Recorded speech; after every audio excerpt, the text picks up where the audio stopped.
This video is audio content only. It does not contain any video footage or images.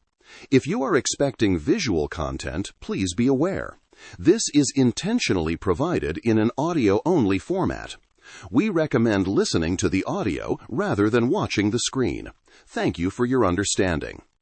Welcome to this exploration of the fascinating contradictions that define human nature. Today, we'll journey through the paradoxes that shape how we think, choose, and act, from why we sometimes make decisions that contradict our own goals, to how our minds create illusions of logic while operating on emotion. These aren't flaws in our thinking, they're windows into the beautiful complexity of being human. Whether you're curious about psychology, decision-making, or simply understanding yourself better, prepare to discover why we're far more wonderfully irrational than we'd like to admit. Chapter 1. The Self-Control Paradox. Picture yourself standing in front of your refrigerator at 11 o'clock at night. You know you shouldn't eat that leftover chocolate cake. You've been doing so well with your diet. You've told yourself, your friends, maybe even your doctor, that you're committed to eating healthier. You have a genuine, deeply held goal to lose weight and improve your health. And yet, there you are, fork in hand, taking that first bite of rich, decadent chocolate. Now here's the strange part. At that very moment, two things are simultaneously true. You most strongly desire to eat that cake. The urge is overwhelming, immediate, visceral. But you also most strongly desire not to eat it. You want to be the kind of person who exercises self-control, who resists temptation, who sticks to their long-term goals. These two desires exist in the same mind, at the same moment, pulling in opposite directions. This is the self-control paradox, and it reveals something profoundly puzzling about how our minds work. For decades, psychologists and philosophers have understood self-control as the ability to override current desires to render behavior consistent with long-term goals. The standard story goes like this. When short-term desires are transiently stronger than long-term goals, we need to exert self-control, or we'll yield to temptation. Without self-control, you eat the cake. With it, you close the refrigerator door and walk away. This seems straightforward enough. We all recognize this struggle. We know what it feels like when our willpower battles against our impulses. The problem is that this widely shared conception of self-control contains a fundamental logical contradiction that most people never notice. Think about it carefully. If you most strongly desire to eat the chocolate cake at the moment of decision, then by definition, eating the cake is your strongest preference. It's what you want most. But if that's true, what could possibly motivate you to recruit self-control to prevent yourself from getting what you want most? Why would you work against your own strongest desire? You might say, well, I want the long-term health benefits more than I want the cake. But if that were actually true, if the long-term goal really were stronger than the current desire, then you wouldn't need self-control at all. You would simply not eat the cake. The health goal would win automatically. Self-control is only necessary, by definition, when the short-term desire is stronger than the long-term goal. Otherwise, there's nothing to control. This creates a logical trap. Self-control is supposed to be needed when the temptation is stronger than the goal. But if the temptation is truly stronger, why would you ever choose to recruit self-control? And if the goal is actually stronger, why would self-control be necessary? The answer seems to be neither, or both, or something else entirely. Something in this picture doesn't add up. Researchers, including psychologists Roy Baumeister, Kurzban and colleagues, and Kentaro Fujita, have formally analyzed this paradox and identified three core assumptions that underlie our common understanding of self-control. The paradox emerges because these three assumptions cannot all be true at the same time. At least one of them must be wrong. Assumption 1. Recruitment of self-control is an intentional process. We deliberately choose to exert willpower. We consciously decide to resist the temptation. This seems obvious. After all, we feel like we're making a choice when we step away from the refrigerator. Assumption 2. Humans are unitary agents. There's one you making decisions, one coherent self with preferences and goals. You're not multiple different people inhabiting the same body. When you want something, it's you who wants it. Assumption 3. Self-control consists in overriding the currently strongest desire. This is the definition we started with. Self-control means acting against what you most want to do right now in favor of what's better for you in the long run. Take all three together and you get the paradox. If you're a single unified person and your strongest desire right now is to eat the cake, then why would that same single unified person intentionally choose to stop themselves from doing what they most want to do? It's like saying you most want to go left and you most want to go right at the same time. Both can't be the most. The paradox gets even stranger when we look at how it plays out in everyday life. Consider procrastination, one of the most common and frustrating forms of self-control failure. You know you have an important task to complete. The deadline is approaching. You genuinely want to succeed. You understand intellectually that you should work on the project. And yet you find yourself scrolling through social media, watching videos, doing anything except the work you know you need to do. What makes procrastination paradoxical isn't just that you're avoiding work. It's that you're aware you're avoiding work. You know it's making things worse, and you're doing it anyway. You're simultaneously the person who desperately wants to finish the project and the person who's actively preventing yourself from making progress on it. You're working against yourself, and you know it, and somehow that knowledge doesn't stop you. This pattern shows up everywhere in human behavior. The smoker who knows the health risks but continues to light up. They want to quit, they've tried to quit, they tell others they're going to quit. But when the craving hits, they smoke. Are they acting on their strongest desire or against it? It depends on which moment you ask them. Before the cigarette, they want to quit. During the cigarette, they want to smoke. After the cigarette, they regret it and want to quit again. So which desire is the real one? Which represents what they truly want? Or take self-sabotage in relationships. Someone desperately wants a committed, loving partnership. They've been lonely, they've worked on themselves, they finally meet someone who seems perfect. And then, inexplicably, they start picking fights, becoming overly clingy or distant, creating problems where none existed. They're undermining the very thing they claim to want most. When confronted, they can't explain why they're doing it. They don't want to be doing it, but they keep doing it anyway. These behaviors aren't random. They follow patterns. And those patterns reveal something crucial about how self-control actually works in the human mind. Something that doesn't match our simple story of willpower overriding temptation. Part of what's happening involves cognitive dissonance, the psychological discomfort that arises when we hold conflicting beliefs or when our actions don't align with our values. When you eat the cake despite your diet goals, you experience dissonance. Your behavior says, I don't really care about my health, but your self-image says, I'm a health-conscious person. To reduce this painful discomfort, your mind performs mental gymnastics. You might use rationalization. I'll start the diet again tomorrow. One slice won't hurt. I've been so good this week. I deserve a treat. These aren't thoughtful justifications. They're defensive maneuvers your mind deploys to make the contradiction less painful. You're not really evaluating whether one slice will hurt. You're retrofitting a story that makes your behavior seem less inconsistent with your goals. Or you might use projection, attributing your own struggles to external factors. The cake was just sitting there. Anyone would have eaten it. It's not my fault the cake was in the house. This shifts responsibility away from your choices and onto circumstances, reducing the dissonance between your self-controlled self-image and your actual behavior. These defense mechanisms operate largely outside conscious awareness. You're not deliberately lying to yourself.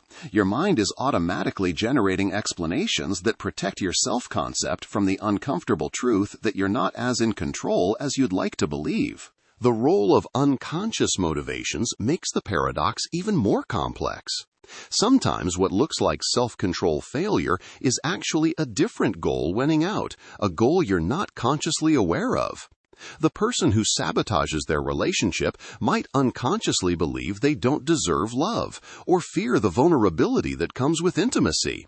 The conscious mind wants the relationship. The unconscious mind wants safety from potential hurt. Both are real desires, but only one is visible to conscious deliberation. This suggests that the assumption of humans as unitary agents might be wrong. Maybe we're not one coherent self with one set of preferences. Maybe we're more like a collection of different systems, different modules, different voices, all competing for control of behavior. Your conscious, verbal, planning self wants to stick to the diet. Your immediate, emotional, reward-seeking self wants the cake. These aren't the same entity disagreeing with itself. They're different entities within you, each with their own logic and goals. Neuroscience supports this view. Your brain isn't a single unified decision maker. It's multiple systems that don't always work in harmony. Brain imaging studies using fMRI have shown that the prefrontal cortex, which doesn't fully mature until age 25, handles rational planning, but requires significant glucose and becomes depleted after prolonged decision-making. Meanwhile, the emotional centers of your brain, structures like the amygdala and the ventral striatum in the limbic system, respond instantly to rewards and threats. They operate on evolutionary programming millions of years old, following an ancient logic: approach pleasure, avoid pain, do it now. When you're standing at the refrigerator at night, tired from a long day, your prefrontal cortex is depleted. Your emotional systems are running the show. They see cake and flood your consciousness with desire. Your conscious mind can observe this happening, can even narrate it to yourself in real time. I really shouldn't eat this cake, but that narration might not have enough force to change the behavior. The emotional system is stronger in that moment. This is why self-control often feels like a battle.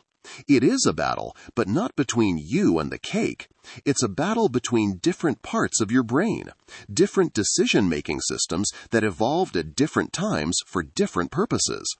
The part of you that wants long-term health and the part of you that wants immediate pleasure aren't really the same you. They're different neural systems with different priorities. If that's true, then the paradox starts to dissolve.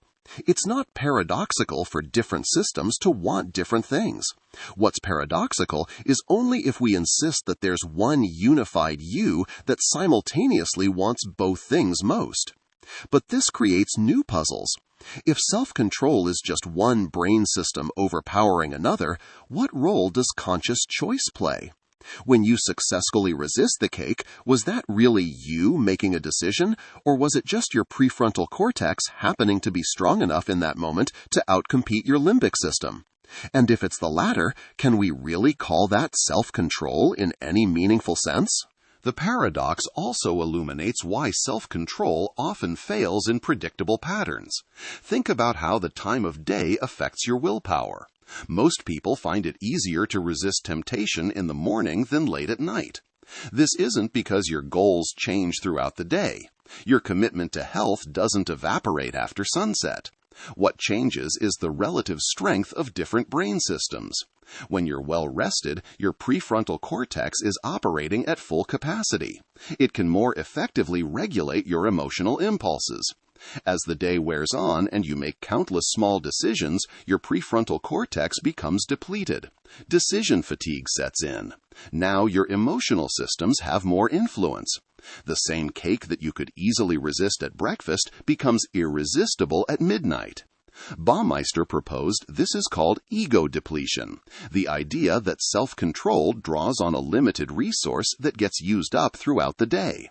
Every time you exert willpower, resist a temptation, make a difficult choice, you deplete this resource a little bit. Eventually, you run out, and self-control becomes much harder.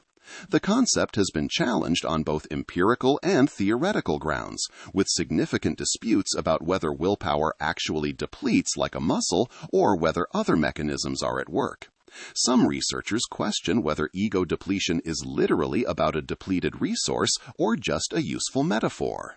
Regardless of the underlying mechanism, the phenomenology is real. Self-control gets harder as the day goes on. What you could resist easily when fresh becomes overwhelming when tired. This temporal pattern reveals something important about the paradox. Your strongest desire isn't a stable fact about you. It fluctuates based on transient factors like tiredness, stress, hunger, and emotional state. So when we say self-control involves overriding your strongest current desire, we need to recognize that strongest current desire is itself a moving target, influenced by factors that have nothing to do with your real values or long-term preferences. You don't actually want the cake more at night than in the morning. You're just less capable of resisting it. This brings us back to the three assumptions and the need to abandon at least one. Different researchers have proposed different solutions, creating what amounts to a taxonomy of self-control processes based on which assumption is abandoned. Some researchers argue that we should abandon the assumption that self-control is always intentional. Perhaps much of what we call self-control happens automatically, not through conscious effort. You might structure your environment in ways that make good choices easier and bad choices harder, without consciously deliberating about it each time. The person who succeeds at their diet doesn't necessarily have stronger willpower. They might just not keep cake in their house. They've automated the self-control decision. When 11 at night rolls around and they want something sweet, the friction of having to go to the store is enough to stop the behavior. They're not heroically overriding their strongest desire. They've just made the strongest desire harder to act on. Other researchers suggest abandoning the assumption of unified agency. We should stop thinking of ourselves as single entities with coherent preferences and start thinking of ourselves as colonies of competing subagents. The you that sets the diet goal is a different subagent than the you that wants the cake. Self-control is the process by which the planning subagent constrains the choosing subagent. This isn't one entity fighting itself, it's multiple entities negotiating. Still others propose abandoning the assumption that self-control must override the strongest desire. Maybe genuine self-control involves changing which desire is strongest, not fighting against it. Through reframing, attention control, or emotional regulation, you can make the long-term goal feel more compelling than the short-term temptation. You're not overriding desire, you're transforming it. When you successfully resist the cake, it might be because you vividly imagined your future healthier self, made that vision emotionally resonant, and in that moment, the desire for health becomes stronger than the desire for cake. The self-control happened through changing the emotional landscape, not through suppressing emotion. Each of these solutions dissolves the paradox by rejecting one of the foundational assumptions. But each also raises new questions. If self-control isn't intentional, can we still be held responsible for our choices? If we're not unified agents, who is the we that we're talking about? If self-control changes desires rather than overriding them, is that really self-control or just effective self-manipulation? Interestingly, the satisficing approach to decision-making, choosing good enough rather than optimal, may actually enable better self-control by reducing the internal conflict between competing desires. We'll explore this concept in depth in Chapter 2 when we examine the paradox of choice.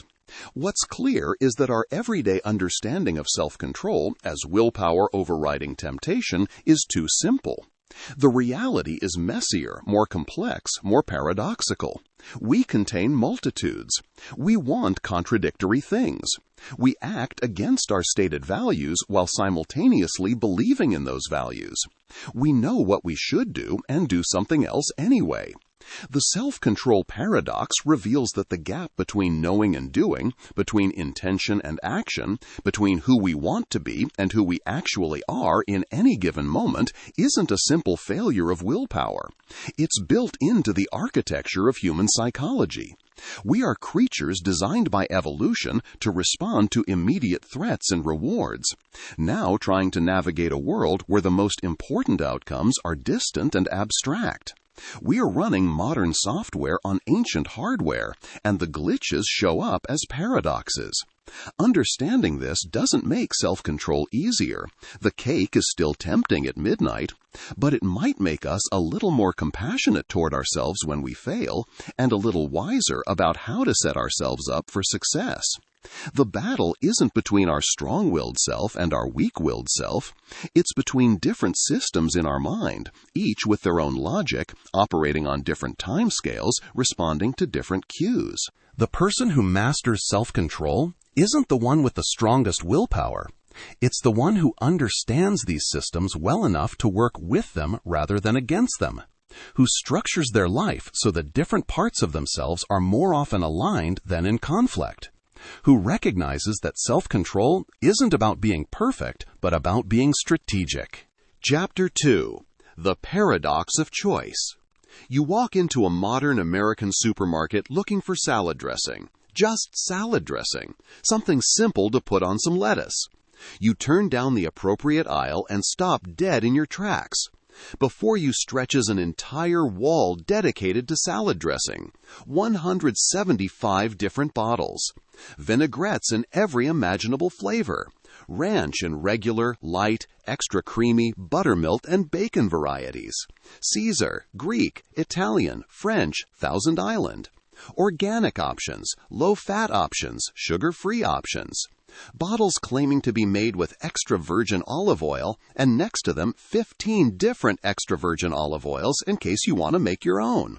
And beside those, 42 different vinegars for the truly ambitious. You came in knowing exactly what you wanted, something tasty for your salad.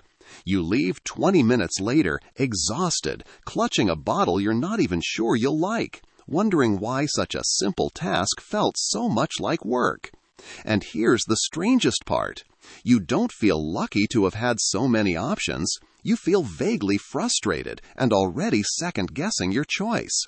This is the paradox of choice, and it represents one of the most counterintuitive findings in modern psychology. We believe, deeply and instinctively, that having more options is always better. More choice means more freedom. More freedom means more opportunity to get exactly what we want. More opportunity should mean more satisfaction. The logic seems airtight, and yet it's completely wrong. The typical American supermarket now carries more than 30,000 items. Every year, over 20,000 new products appear on those shelves, competing for your attention and your dollars. Walk through any store, and the sheer abundance is staggering. 85 varieties of crackers, 230 different soups, including 29 types of chicken soup alone, 120 pasta sauces, 75 iced teas, 360 kinds of shampoo, conditioner, gel, and mousse. If you need pain relief, you'll choose from among 80 different options. If you want to brush your teeth, 40 types of toothpaste await your decision. This explosion of choice isn't limited to food and personal care. Visit an electronics store, and you'll find 45 different car stereo systems with 50 speaker sets to match them. 110 televisions offering various combinations of screen size, resolution, and features. When you factor in all the components that can be mixed and matched, you could theoretically create over 6.5 million different stereo systems. The salesperson will assure you this is wonderful. You have so many options. You can get exactly what you need. Except you probably can't. Or, more precisely, you could, but you won't, because the process of figuring out what you need from among 6.5 million options is cognitively impossible for a human brain. So you'll either make a semi-random choice and hope for the best, or you'll give up entirely and leave without buying anything. The paradox isn't just that we have a lot of options, it's that the abundance of options, which should theoretically empower us, often leaves us feeling paralyzed and dissatisfied. The freedom we thought we wanted becomes a source of anxiety and regret. The classic demonstration of this phenomenon came from psychologist Sheena Iyengar and her colleagues in a simple experiment in a grocery store. Researchers set up a tasting table featuring high-quality jams. On some days, they displayed 24 different varieties for customers to sample. On other days, they offered only 6 varieties. They tracked 2 things: First, how many people stop to look at the display.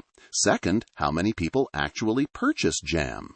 When 24 jams were available, 60% of passing shoppers stopped to look. The abundance was attractive. It drew attention. People were curious about all those options. But of those who stopped, only 3% actually bought any jam. When only 6 jams were displayed, 40% of shoppers stopped to look at the smaller selection. But of those who did stop, 30% made a purchase. That's 10 times the conversion rate. Think about what this means. The large assortment attracted more initial interest, but generated 1/10 the sales. The shoppers who faced 24 options experienced something that prevented them from making a decision. They looked, they sampled, they considered, and then they walked away empty-handed. The shoppers who faced 6 options had a much easier time. They could evaluate the choices, pick one, and move on with their day. Understanding why this happens requires looking at the psychological mechanisms that psychologists Daniel Kahneman and Amos Tversky identified in their prospect theory. They discovered that people don't evaluate choices based on absolute outcomes. We evaluate them relative to what we might have gained or lost. More importantly, we feel losses roughly twice as intensely as equivalent gains. This asymmetry, called loss aversion, fundamentally shapes how we experience choice. When you choose 1 jam out of 6, you're accepting that you didn't get 5 other jams. When you choose 1 out of 24, you're accepting that you didn't get 23 other jams. Each unchosen option represents a loss, a path not taken, a feature you sacrificed. Your mind automatically constructs comparisons with the alternatives you rejected. With more options, there are more foregone alternatives to regret, more losses to feel. The psychological weight of those 23 unchosen jams can easily outweigh the satisfaction of the one you selected. This explains something peculiar that often puzzles people about their own behavior. You finally make a choice after extensive deliberation, but instead of feeling relieved, you feel worse. Your actual choice, being real rather than imaginary, has flaws. The jam is good, but you can't help remembering that other jam that promised a more complex flavor profile. You construct an idealized alternative by mentally combining the best features of all the options you didn't pick. This hypothetical perfect choice becomes the standard against which you judge your actual choice, and your actual choice inevitably falls short. The same mechanism explains why Netflix users often spend more time browsing than watching. The streaming service discovered that subscribers face thousands of titles, each representing a potential choice, each demanding evaluation.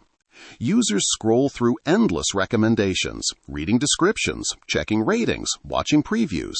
30 minutes later, they're still browsing.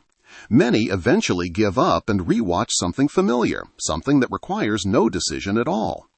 The abundance of choice, rather than ensuring they find something perfect, ensures they feel anxious about making the wrong choice. Every movie they pass over represents a foregone opportunity, a potential source of regret. This pattern has been replicated across domains. Psychologists Barry Schwartz and his colleagues studied retirement savings plans and found that for every 10 additional fund options offered to employees, participation rates dropped by 2%. More investment choices didn't lead to better retirement planning. It led to people not planning at all, overwhelmed by the complexity of comparing so many alternatives. Why does cognitive overload hit so hard when evaluating options? Your brain has limited processing capacity. When you're evaluating choices, you're doing real work. You're comparing features, weighing trade-offs, imagining future scenarios, trying to predict which will make you happiest. This mental effort depletes cognitive resources. Unlike the willpower depletion discussed in Chapter 1, where self-control weakens throughout the day from making any decisions, this is specifically the exhaustion that comes from evaluating too many options at once. With a handful of choices, the task is manageable. With dozens or hundreds, it becomes paralyzing. This phenomenon has a name: analysis paralysis. When the number of options exceeds your capacity to evaluate them meaningfully, you freeze. Decision-making shifts from feeling empowering to feeling threatening. You become afraid of choosing wrong, of missing out on something better, of wasting your limited time or money on a suboptimal option.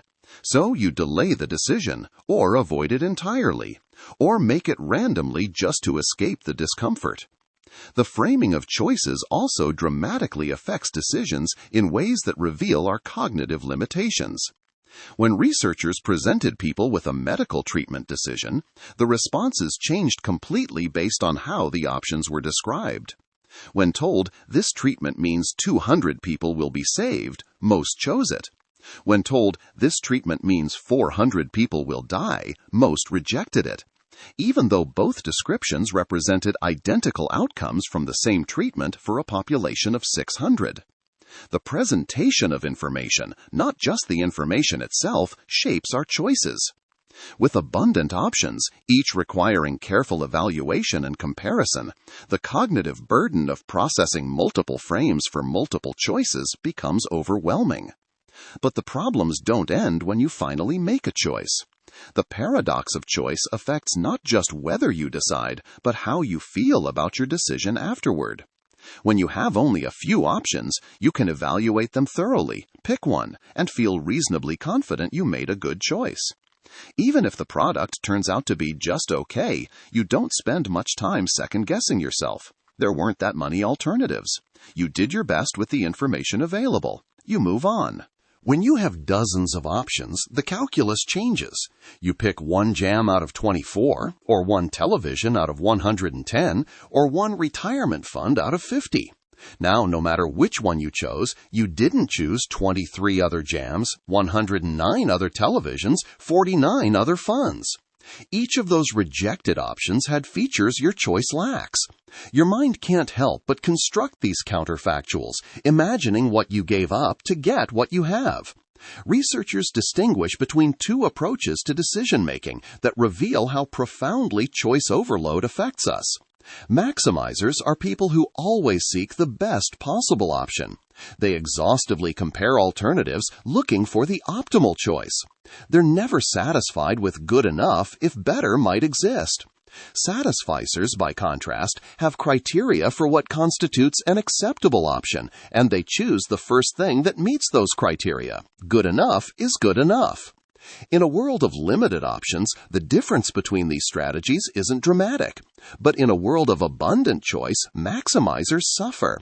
They spend enormous time and energy evaluating alternatives, often experiencing significant stress in the process. Even after making a choice, they continue to wonder if a better option existed that they didn't find. They're plagued by regret over the paths not taken. Studies by Schwartz and colleagues show that satisficers tend to be happier with their decisions, even when the objective quality of what they chose is similar. The maximizer might get a marginally better television, but the cost in stress, time, and ongoing doubt far exceeds the benefit of those few extra features. This dynamic plays out across every domain where choice has exploded. Consider healthcare. 50 years ago, when you visited a doctor, they told you what was wrong and what to do about it. Today, medicine has embraced patient autonomy. Doctors present options and let you choose. This shift has brought real benefits, but it's also created new burdens. When facing a serious diagnosis, you're suddenly asked to make complex medical decisions with incomplete information under severe time pressure and emotional stress. You're choosing between surgery, radiation, chemotherapy, various combinations thereof, each with different risk profiles and side effects. Research shows that most people, when surveyed hypothetically, say they want to make their own medical decisions. But when actually facing serious illness, many find the burden of choice overwhelming. Or consider dating. A generation ago, you met potential partners through limited social circles. Your options were constrained by geography and circumstance. Today, dating apps present you with thousands of profiles, each a potential match, each requiring evaluation. You swipe through faces like you're browsing a catalog. The abundance seems liberating, except it's not. With endless profiles to evaluate, people become more selective, more focused on finding the perfect match.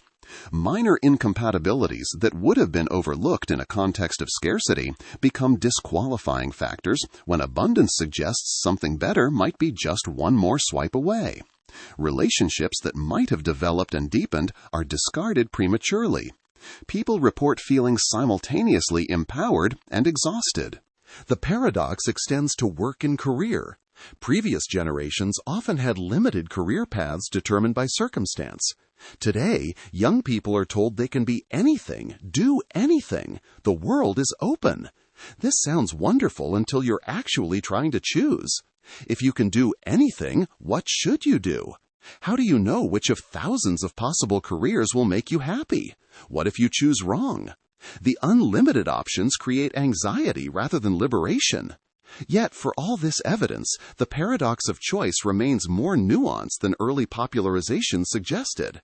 A meta-analysis incorporating research from 50 independent studies found the relationship between choice and negative outcomes is weaker and more context-dependent than initially believed. Researchers identified 4 moderating factors that determine when choice overload occurs: choice set complexity, decision task difficulty, preference uncertainty, and decision goal. Simple choices among similar options rarely cause problems. Complex choices among dissimilar options, when you're uncertain about your preferences and seeking the optimal outcome, that's when the paradox strikes hardest. Cultural background also matters. Researchers found that individuals from collectivist cultures often feel more overwhelmed by excessive options than those from individualistic cultures, who typically view greater choice positively. The paradox isn't universal. It's contextual, shaped by personality, culture, and the specific nature of the choice environment. Understanding these mechanisms points towards solutions. One powerful approach involves what researchers call choice architecture, the deliberate design of how options are presented. Sometimes the best way to help people isn't to give them more choices, but to structure the choices they have more thoughtfully. Consider organ donation. Countries handle consent differently. Some require people to actively opt in if they want to be donors. Others automatically enroll everyone as donors unless they actively opt out. The difference seems trivial, a matter of default settings. But research on organ donation rates across European countries reveals dramatic effects. In opt-in countries like Germany and Denmark, donor registration rates hover around 12 to 15%. In out-out countries like Austria and France, rates exceed 99%. The choice is still there in both systems. Anyone can easily change the default. But the default itself, the path of least resistance, dramatically shapes outcomes. This isn't manipulation. It's recognition that in a world of too many choices, the paralysis of having to actively make every decision leads to inaction. A well-chosen default can guide people toward outcomes they would choose if they had unlimited time and cognitive resources to evaluate every option. The lesson extends beyond organ donation. When companies automatically enroll employees in retirement savings plans with a default contribution rate and investment allocation, while still allowing people to opt out or change settings, participation rates soar. The choice architecture hasn't eliminated choice, it's made the choice environment navigable. The explosion of choice has changed how we think about satisfaction itself.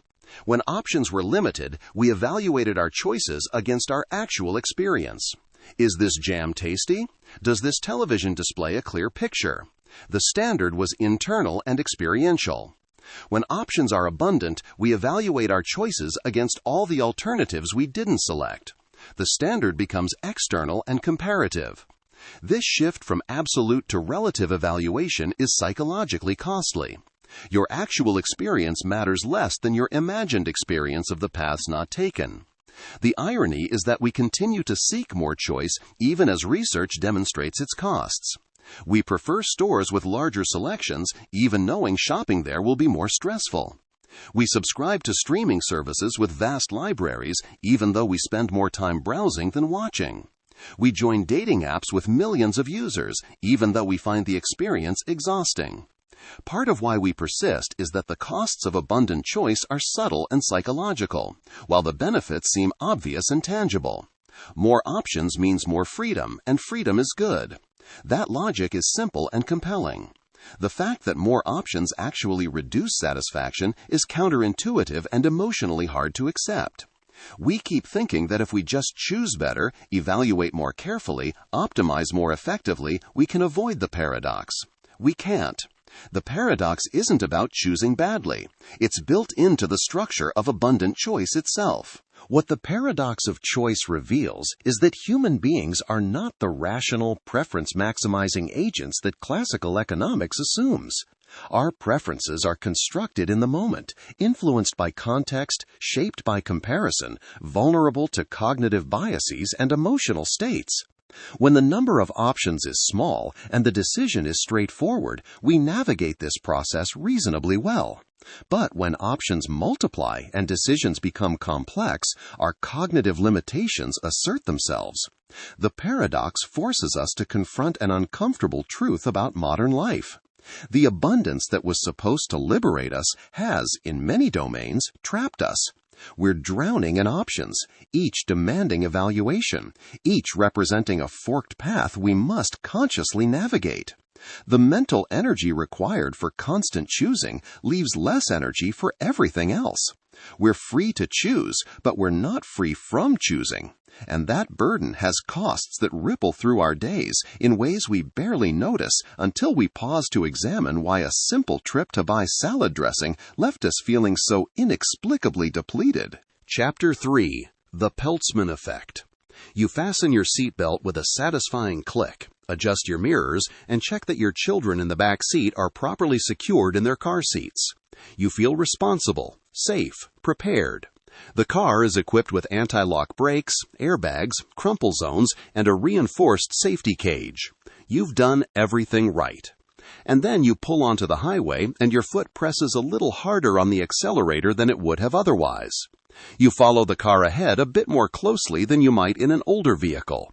When traffic slows suddenly, you brake a fraction of a second later than you would have in a car without modern safety features, confident that the anti-lock brakes will handle it. You don't consciously think, I'm in a safer car so I can drive more recklessly. The adjustment happens beneath awareness, a subtle recalibration of acceptable risk.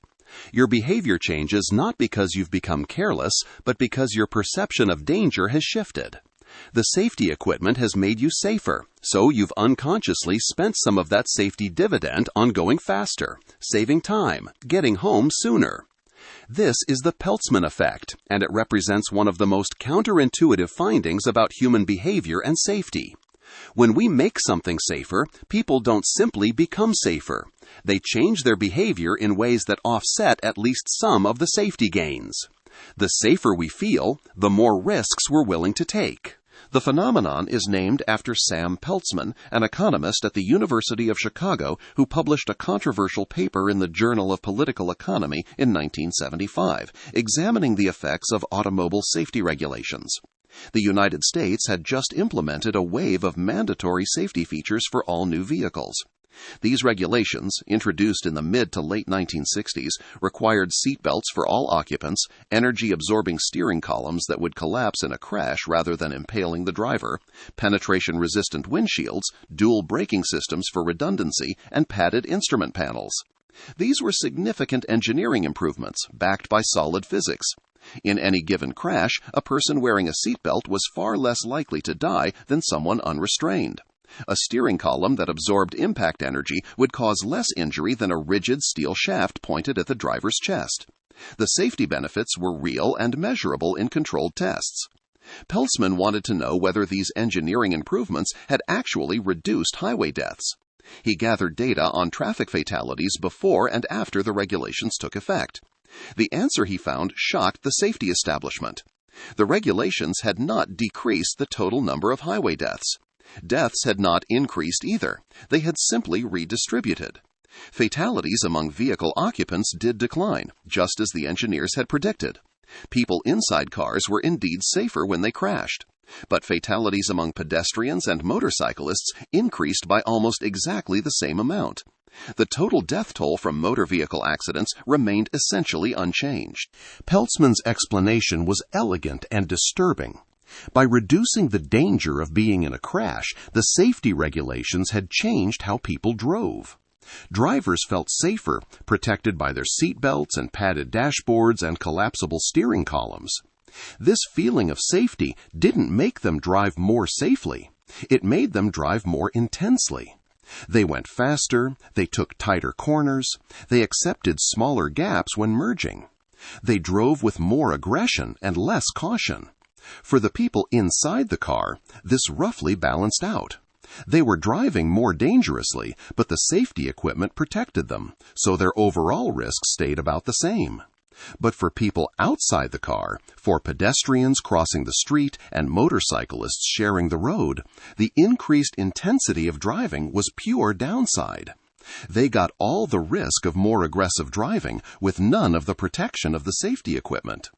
The safety regulations had transferred risk from the well-protected to the vulnerable.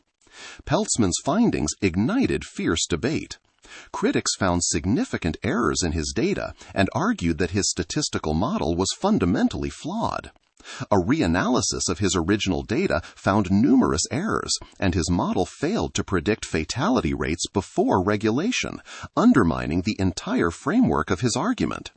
The controversy continues to this day, with researchers arguing about the magnitude of the effect and even questioning whether it operates consistently across contexts.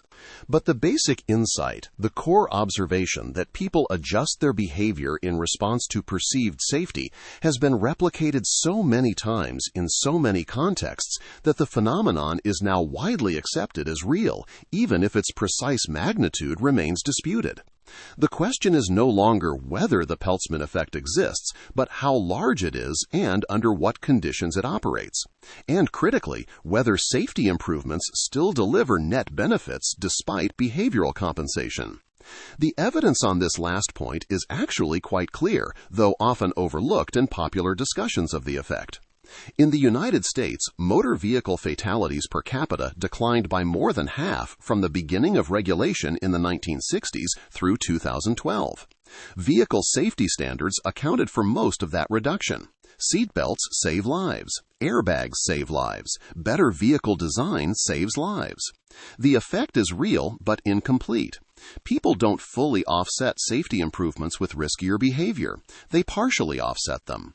Research has found that while behavioral adaptation does reduce the size of expected safety benefits, it generally offsets less than half of the direct effect, rarely anywhere close to 100%. Consider anti-lock braking systems, a technology introduced in the 1980s that prevents wheels from locking up during hard braking. Before ABS, if you slammed on the brakes in a panic, your wheels could lock, causing the car to skid out of control. ABS prevents this by rapidly pulsing the brakes, maintaining traction, and allowing you to steer while braking hard. In controlled tests, cars with ABS can stop in shorter distances and maintain better control. But when researchers studied actual crash rates for vehicles with and without ABS, they found something strange. A study of taxicabs in Munich compared cabs equipped with ABS to identical cabs with conventional brakes over 3 years. The crash rates were essentially the same, with ABS-equipped cabs actually experiencing slightly more accidents. Similar patterns emerged in studies conducted in Canada, Denmark, and Germany. Drivers with ABS drove faster, followed other vehicles more closely, and braked later when approaching hazards. They were unconsciously spending the safety benefit of better braking on more aggressive driving. Interestingly, not all studies supported the risk compensation theory. Research in Newfoundland found that drivers actually drove more slowly on expressways after mandatory seatbelt laws were introduced, contrary to what the theory would predict. This highlights how the effect varies depending on context and the specific safety intervention. The effect showed up in ways both large and small. When Sweden changed from driving on the left side of the road to driving on the right in September of 1967, there was an immediate and dramatic drop in traffic accidents and fatalities. Drivers, suddenly facing an unfamiliar driving environment, became intensely cautious. They drove more slowly, paid closer attention, left bigger safety margins. The number of motor insurance claims fell by 40%. This didn't last. Over the next 6 weeks, as drivers became accustomed to the new arrangement, their behavior returned to normal, and so did the crash rate. The insurance claims returned to their previous levels. Fatality levels took about 2 years to fully return to the pre-change trend. The temporary increase in perceived risk had made people genuinely safer, but only as long as that heightened perception lasted. Once the change became the new normal, people recalibrated their behavior and the safety benefit vanished. The Peltzman Effect isn't limited to automobiles. It shows up anywhere people adjust their behavior in response to safety measures. Skydivers have a saying, often attributed to pioneer Bill Booth, known as Booth's Rule Number 2. The safer skydiving gear becomes, the more chances skydivers will take in order to keep the fatality rate constant. This is stated as dark humor, but it reflects observable reality. Skydiving equipment has improved dramatically over the decades. Parachutes are more reliable. Reserve chutes deploy automatically if the main chute fails. Canopies are easier to control. And yet the fatality rate per jump has remained roughly constant when adjusted for the growing number of participants. Why? Because as the equipment improved, skydivers began attempting more difficult and dangerous maneuvers. The popularity of small, high-performance canopies increased. These parachutes fly much faster than traditional designs, allowing for dramatic swoops and turns close to the ground. They're exciting and impressive. They're also far less forgiving of error. The improved safety of the equipment has been offset by increased risk-taking in how that equipment is used. The phenomenon extends into modern public health contexts in unexpected ways. Research on HIV prevention has found evidence of risk compensation with both improved treatments and prevention methods. Studies have shown that increases in HIV treatment availability were associated with increased treatment uptake and a near doubling of sexual partners among those being treated. Similarly, the introduction of pre-exposure prophylaxis, a medication that dramatically reduces the risk of HIV infection, has raised questions about whether people using PrEP might engage in riskier sexual behavior, potentially offsetting some of the medication's protective benefits. The evidence remains mixed and controversial, but it demonstrates how the Peltzman Effect extends far beyond vehicle safety into contemporary health challenges. Perhaps most fascinating is an application where the principle has been deliberately inverted. Shared space is an urban street design method that consciously aims to increase the level of perceived risk and uncertainty by removing traditional traffic control features like signs, signals, and marked lanes. The counterintuitive goal is to make drivers feel less safe so they'll drive more carefully. Studies have found that shared space design results in lower vehicle speeds and fewer road casualties. By removing the safety features that make drivers feel protected and confident, designers force everyone to negotiate the space more cautiously, actually improving overall safety through increased perceived danger. Even something as seemingly straightforward as flood protection demonstrates the effect. When a levee is built along a river to prevent flooding, the land behind the levee becomes safer. This encourages development in what is technically a floodplain. Houses are built, businesses established, infrastructure installed. People invest in areas that were previously too risky, confident that the levee will protect them. But levees can fail. When they do, or when a flood exceeds the levee's design capacity, the damage is far greater than if the levee had never been built. The perception of safety created by the levee has concentrated vulnerable assets in exactly the place where flooding, should it occur, will cause maximum harm. The psychological mechanism underlying the Peltzman Effect involves what researchers call risk homeostasis. Human beings naturally maintain a target level of risk they're willing to accept, determined by weighing the benefits of risky behavior against the costs.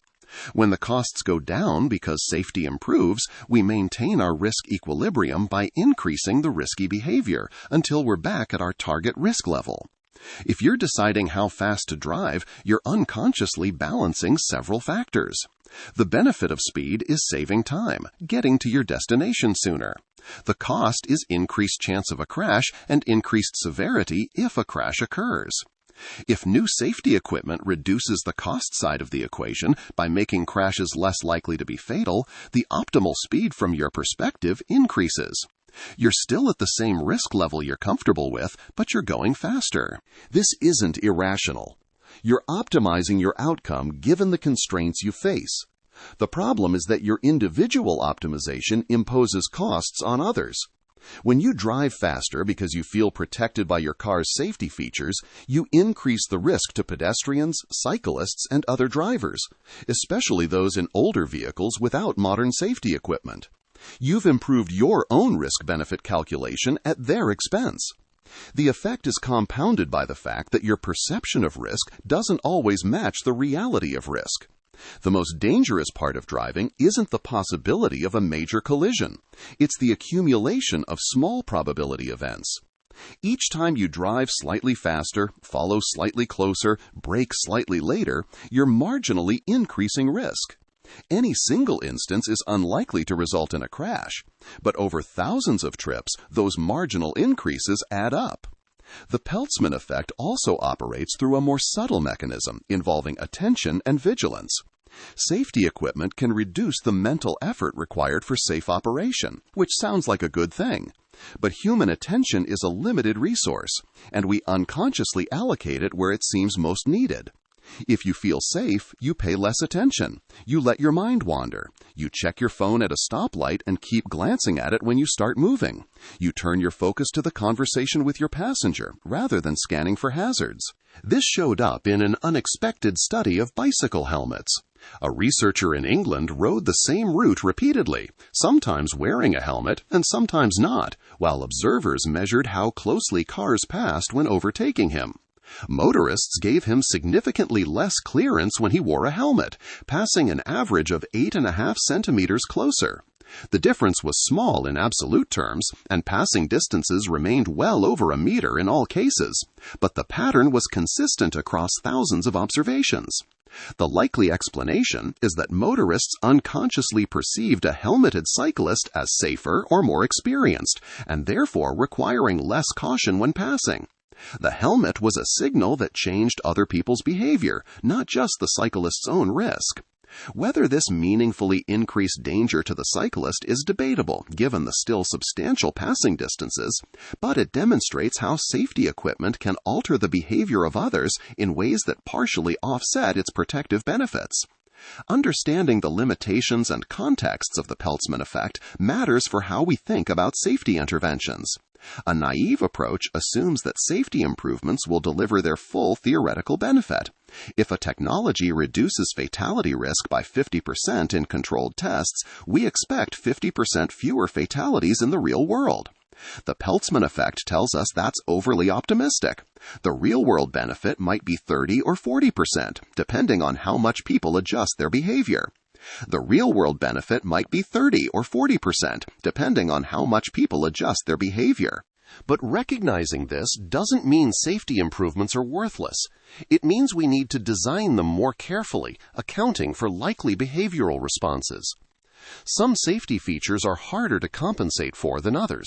It's easy to drive faster when you have better brakes. It's hard to disable your airbag.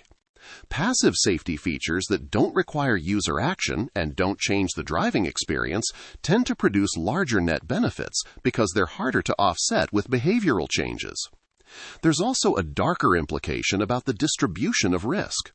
When the Peltzman effect operates, safety improvements often protect the people who have control over the risky behavior, while increasing danger to bystanders who have no control. The driver protected by seatbelts and airbags who drives more aggressively is safer, but the pedestrian they might hit is less safe. The skier in a helmet who attempts a dangerous jump at high speed might protect their head from injury, but increases risk to other skiers they might collide with on a crowded slope. This creates a moral hazard problem. The people making the risk decisions and the people bearing the consequences of those decisions are not the same.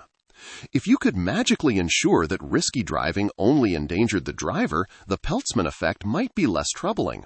We could say that people are free to choose their own risk level. But in the real world, risky behavior has spillover effects. Your choice to drive faster because you feel protected by your car's safety features is a choice that affects everyone else on the road, and they didn't consent to accept more risk just because your car got safer. The Peltzman Effect reveals something uncomfortable about human psychology and modern safety culture.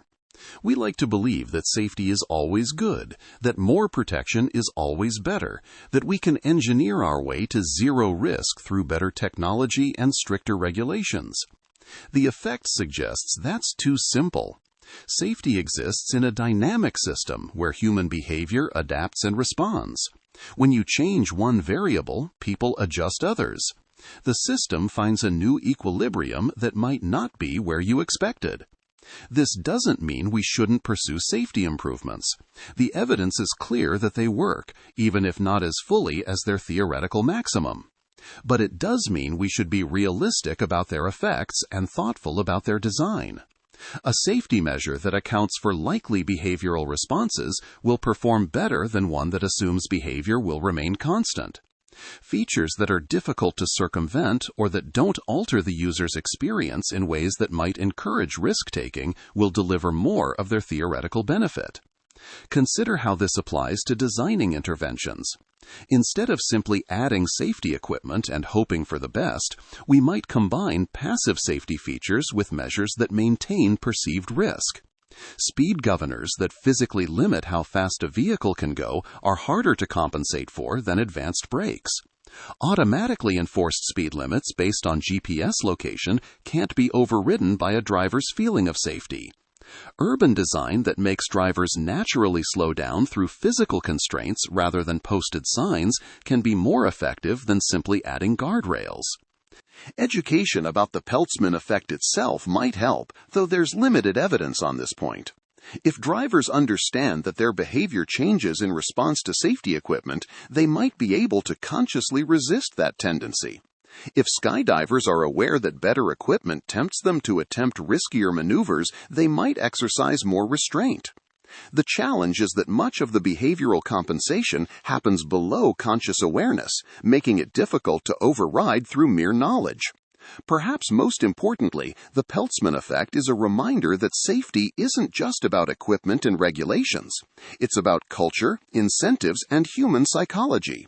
You can mandate seatbelts, but you can't mandate the mindset that takes safety seriously rather than viewing it as a box to check before proceeding with business as usual. The safest systems are those where people genuinely want to avoid harm, not just to themselves but to others, where the goal is not to maximize speed or thrills or efficiency subject to an acceptable level of danger, but to minimize danger while still accomplishing necessary tasks.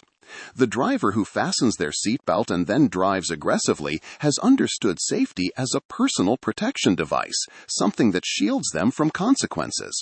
The driver who fastens their seatbelt and drives cautiously has understood safety as a shared responsibility, something that requires both protection and prudence. The technology is the same. The outcome is very different. And that difference, the gap between the safety we engineer and the safety we achieve, is the space where the Peltzman effect operates. Chapter 4. When Metrics Become Targets. In 2020, the British government announced a target, 100,000 COVID-19 tests per day by the end of April. It was a clear, measurable goal meant to demonstrate the nation's testing capacity at a critical moment in the pandemic. When the deadline approached and the numbers fell short, officials redefined what counted as a test. The target now included tests that had been mailed out to people's homes but not yet completed. Tests sitting in transit. Tests that existed as capacity but hadn't actually diagnosed anyone.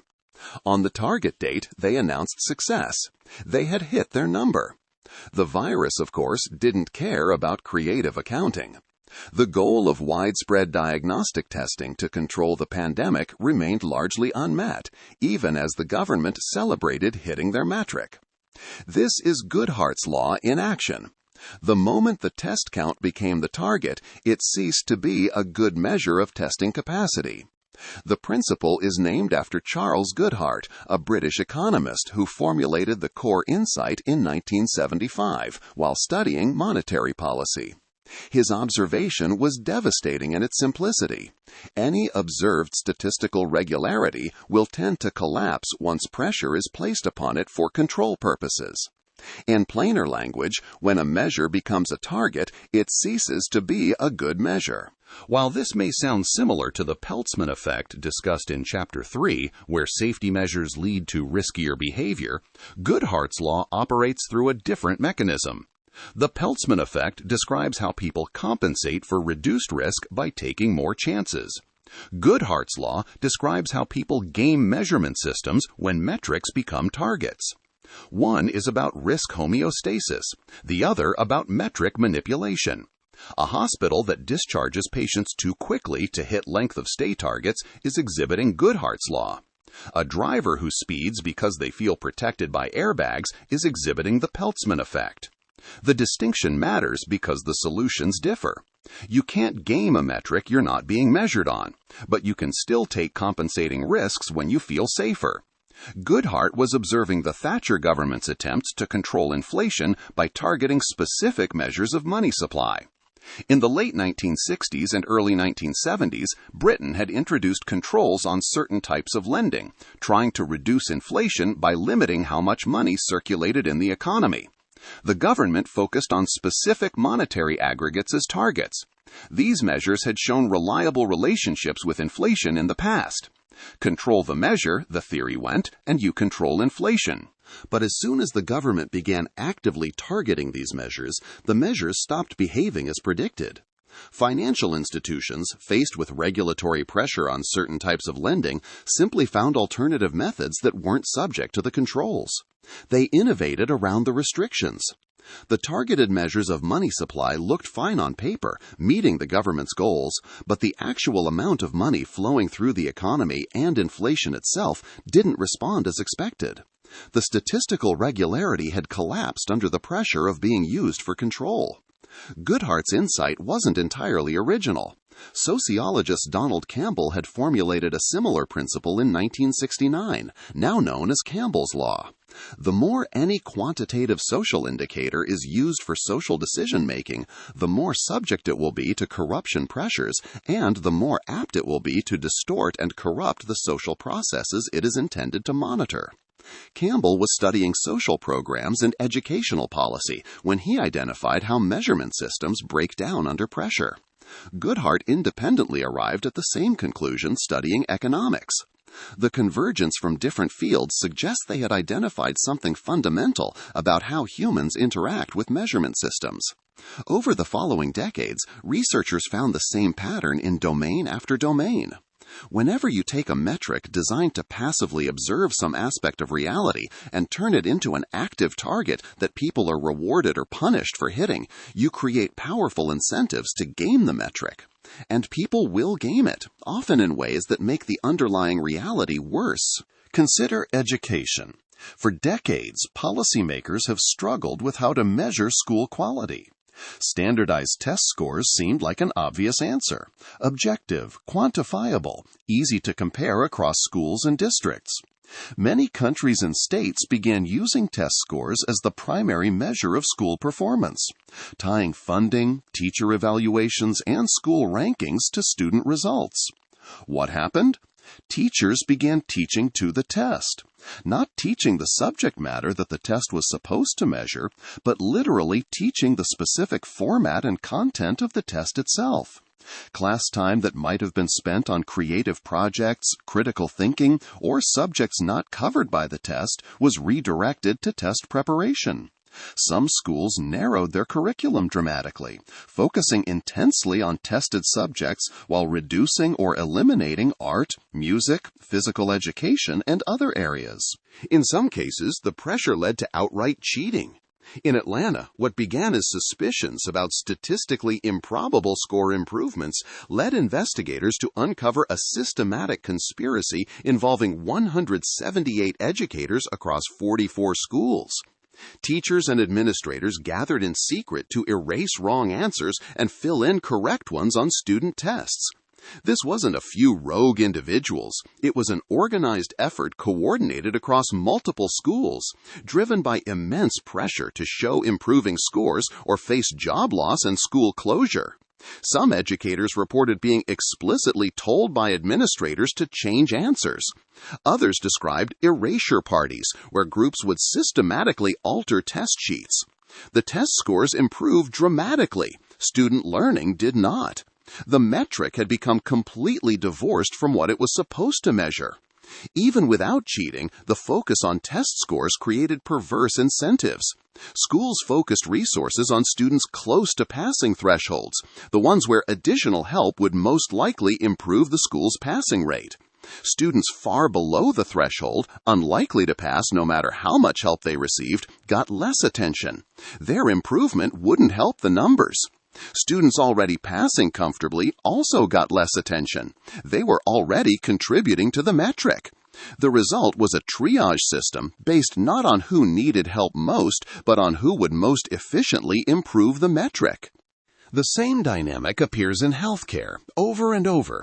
Hospitals trying to reduce readmission rates sometimes become reluctant to admit high-risk patients in the first place, because these patients are more likely to return and hurt the hospital's numbers.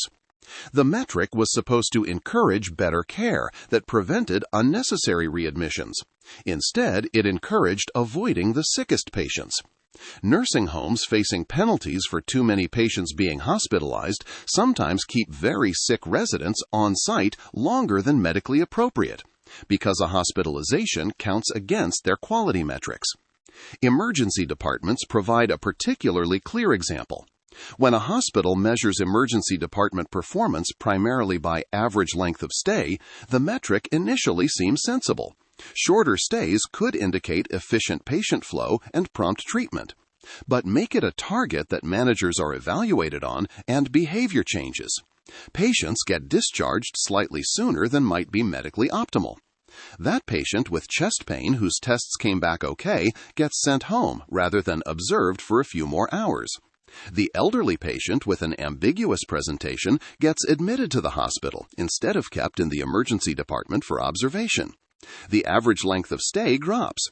The administration is pleased. But emergency readmissions start climbing. Patients come back within days, sometimes in worse condition. The total cost of care increases. The quality of care declines. But the metric looks great. In science, the pressure to publish in high-impact journals and accumulate citations has warped research in subtle but significant ways.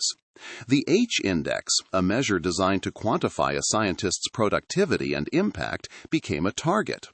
Scientists began optimizing for it, and this influenced not just how much they published, but what they chose to study, how they framed their results, what kind of papers they wrote.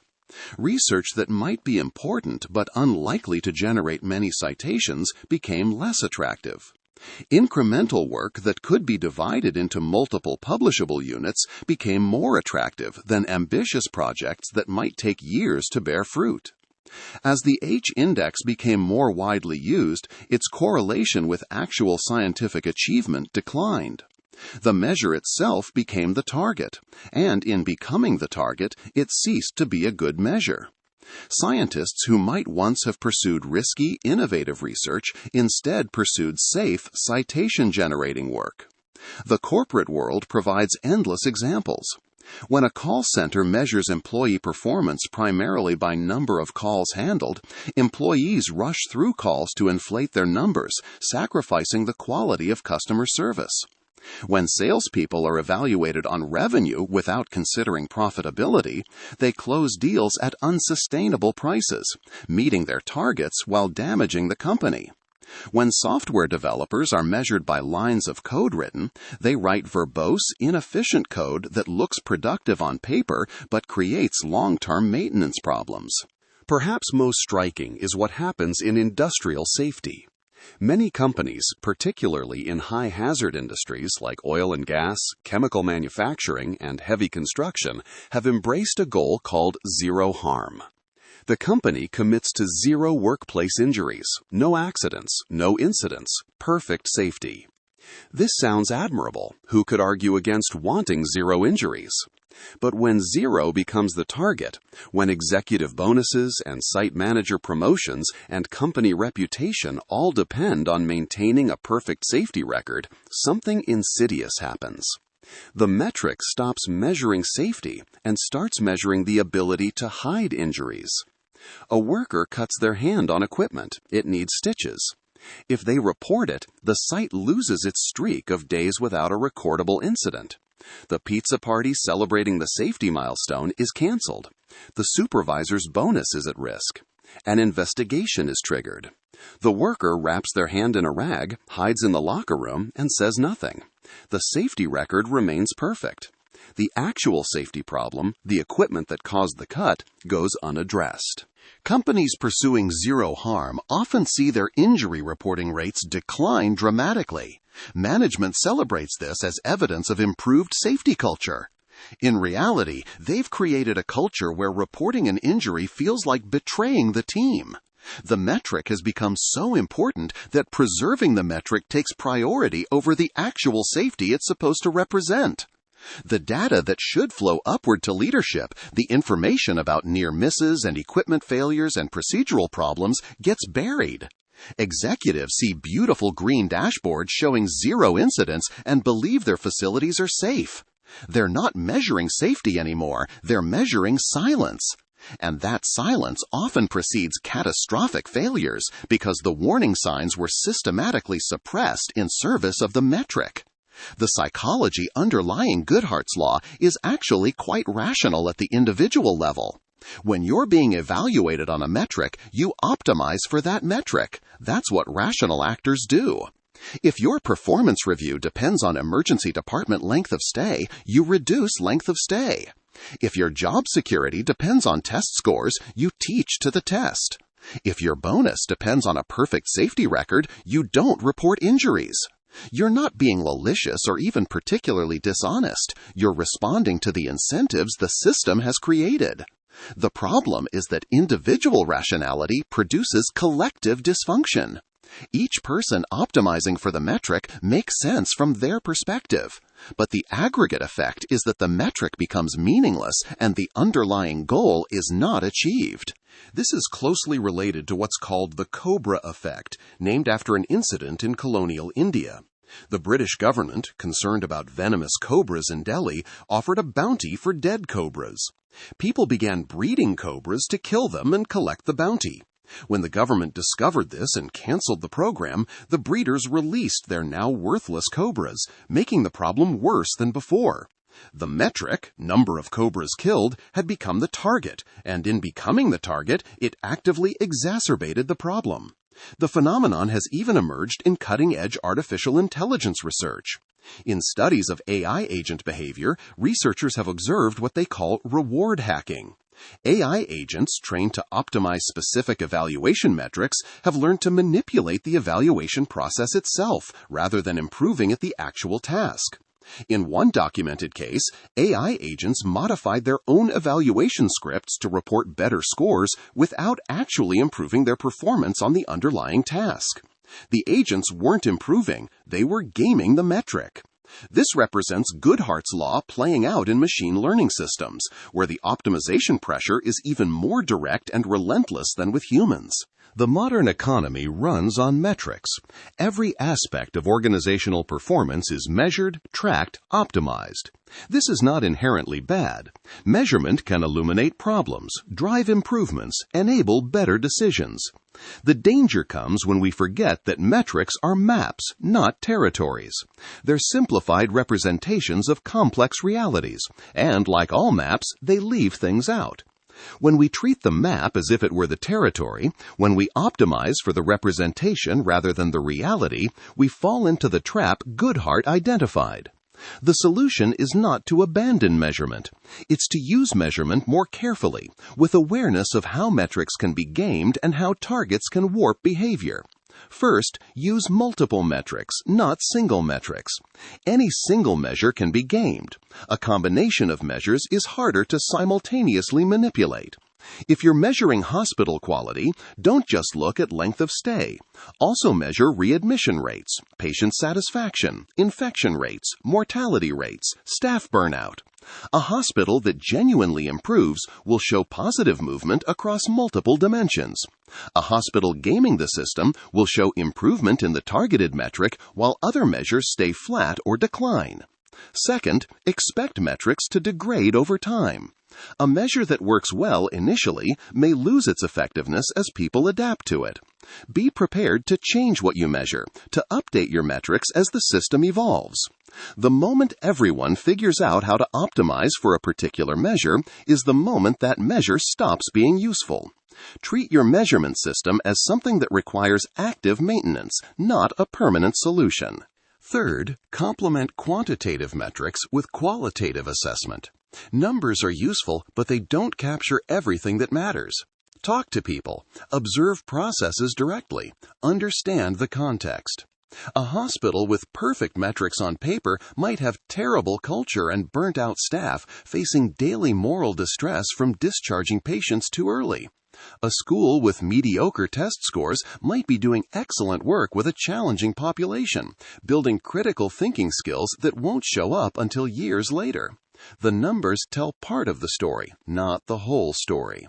Fourth, be cautious about high-stakes consequences tied to single metrics. The stronger the incentive to hit a target, the more likely people are to game it.